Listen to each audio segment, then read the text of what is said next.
مسیح یسوع کے پرفضل اور جلالی نام میں تمام دیکھنے والوں کو پاسٹر جاوید نائک کا سلام پہنچے۔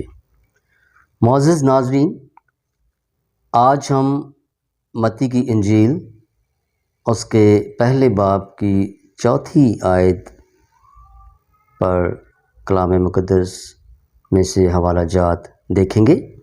گزشتہ دن ہم نے متی کی انجیل اس کے پہلے باب اور اس کی پہلی آیت، اس کے بعد پھر دوسری آیت، پھر تیسری آیت پر ہم نے حوالہ جات سیکھے تھے، اور آج ہم چوتھی آیت کی جانب بڑھیں گے اور دیکھیں گے کہ چوتھی آیت کی مطابقت سے کلام مقدس میں ہمارے لیے کہاں کہاں رہنمائی موجود ہے۔ سو آئیں متی کی انجیل اور اس کا پہلا باب اور اس کی چوتھی آیت پر غور کرتے ہیں۔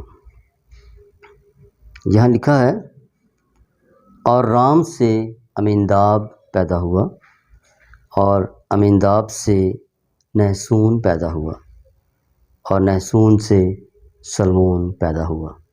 آمین۔ معزز ناظرین، متی کی انجیل اور اس کے پہلے باب کی چوتھی آیت میں نے آپ کے سامنے تلاوت کی ہے۔ آئیں بائبل مقدس میں سے رہنمائی لیتے ہیں اس آیت کے متعلق کہ اس آیت سے منسلک حوالہ جات بائبل مقدس میں کہاں کہاں ہمیں ملتے ہیں۔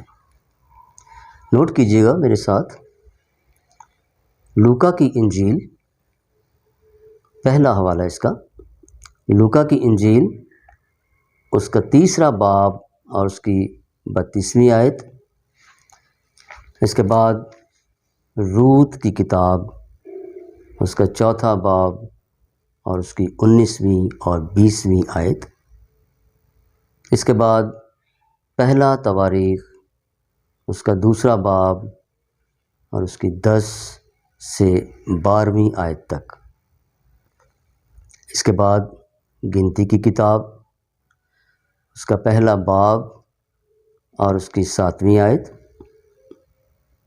گنتی دوسرا باب اور اس کی 3ری آیت،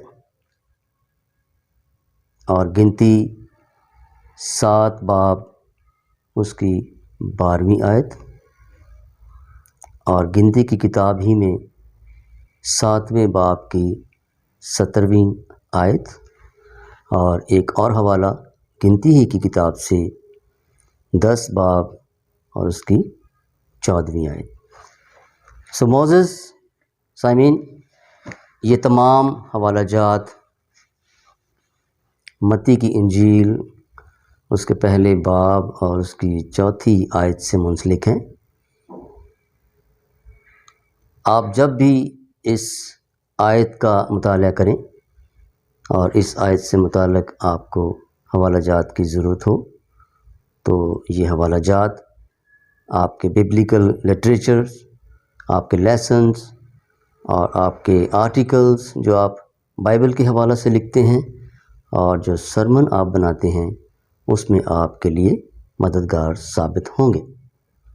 عزیزو، ہم دعا کرتے ہیں کہ خداوند اسی طرح آپ کو بائبل مقدس پڑھنے اور ہمارے ساتھ سیکھنے کے لیے اپنے فضل میں رکھے، اور ہم بھی آپ کے ساتھ اس کو سیکھتے ہیں اور ہم ایک دوسرے کی مدد سے ہی آگے بڑھتے ہیں۔